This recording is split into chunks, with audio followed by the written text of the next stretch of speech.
Hi hello friends, ரொம்ப நாளுக்கு அப்புறமா மறுபடியும் நம்ம இந்தியா வெக்கேஷன் சீரிஸ் கண்டினியூ பண்ணுறேங்க.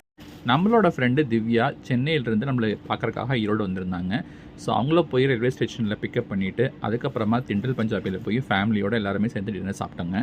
இந்த ரெஸ்டாரண்ட்டுக்கு போகிறது இதுதான் ஃபஸ்ட் டைமுங்க. இது நம்மளுக்கு ரெக்கமெண்ட் பண்ணது நம்மளோட ஹேமா தாங்க. ரெஸ்டாரண்ட்டோட ஆம்பியன்ஸ் ரொம்ப சூப்பராக இருந்ததுங்க. நல்லா அவுட்டோர் டைனிங் போட்டிருந்தாங்க. எல்லாருமே நல்லா சேர்ந்து சாப்பிட்டு மிட் நைட் வரைக்கும் அரட்டை அடிச்சுட்டு வீட்டுக்கு கிளம்பிட்டோங்க.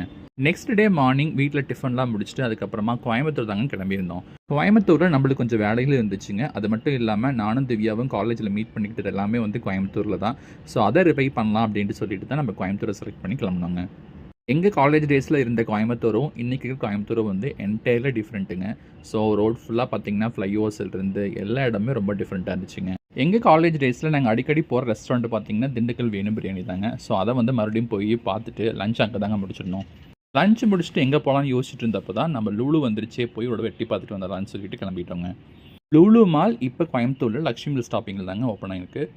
கண்டிப்பாக இந்த மாலை போய் விசிட் பண்ணி பாருங்கள். உங்களுக்கு தேவையான A to Z வீட்டு மளிகை சாமான்லேருந்து வீட்டு ஹோம் அப்ளைன்சஸ் வரைக்கும் எல்லாமே ஒரே ஃப்ளோர்லேயே மேலேயும் கீழேயும் தேவையில்லாமல் எஸ்கலேட்டர்லாம் போகாமல் ஜாலியாக என்ஜாய் பண்ணி வாங்கிட்டு வரலாங்க.